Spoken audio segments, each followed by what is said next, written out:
Has experimentat mai una intervenció divina a la teva vida? Quina alegria quan aquestes coses passen. El nostre Déu, el Déu a qui servim, és viu i per tant actua a la nostra vida. Et vull explicar una cosa. A la meva esposa i a mi ens agrada molt anar a la muntanya a fer rutes. En aquesta ocasió, mentre pujàvem cap al punt d'inici d'una excursió, es va encendre l'avís de reserva de benzina del cotxe. Jo conduïa i erròniament vaig donar prioritat a arribar al punt abans que buscar una benzinera i repostar. Vaig ser irresponsable. En acabar l'excursió, ens tocava tornar i el dipòsit continuava en reserva, a punt d'acabar-se. No sé com són les muntanyes des d'on m'estàs escoltant, però aquí, a Catalunya, no hi ha benzineres enmig de la muntanya. Imagino que on tu vius tampoc. Així que no ens va quedar cap altre remei que demanar ajuda a Déu, reconèixer el meu error i demanar perdó. I al cap de poc de pregar, els nostres ulls van començar a veure com l'agulla del combustible anava pujant, fins a marcar mig dipòsit. Déu ens va omplir mig dipòsit. La meva esposa i jo ens vam quedar al·lucinats i profundament agraïts perquè Déu, en la seva enorme misericòrdia, ens va treure d'un problema que jo mateix havia causat i ens va permetre tornar a casa.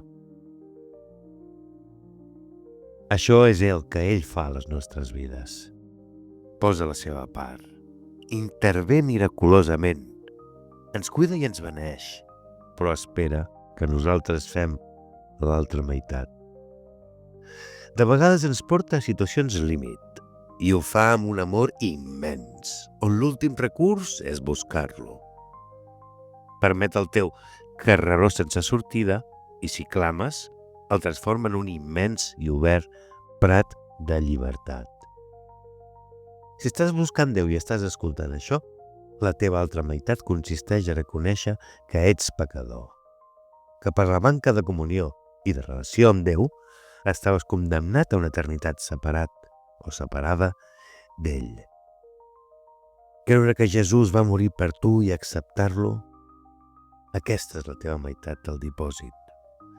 L'altra meitat la va posar Déu en enviar a Jesús a morir per tu i per mi, en abandonar la seva condició de Déu per fer-se home, en deixar-se colpejar, insultar i maltractar, en callar i acceptar-ho tot per amor a Déu i per amor a tu.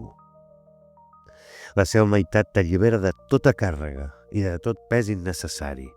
Avui Jesús et crida a acceptar-lo, a confiar i a permetre't veure en primera persona com actua la teva vida i la dels altres. La seva meitat i la teva meitat unides et permetran ser enfortit, restaurat i transformat perquè puguis arribar segur i confiat al teu destí, l'eternitat que Déu t'ha concedit a la seva presència.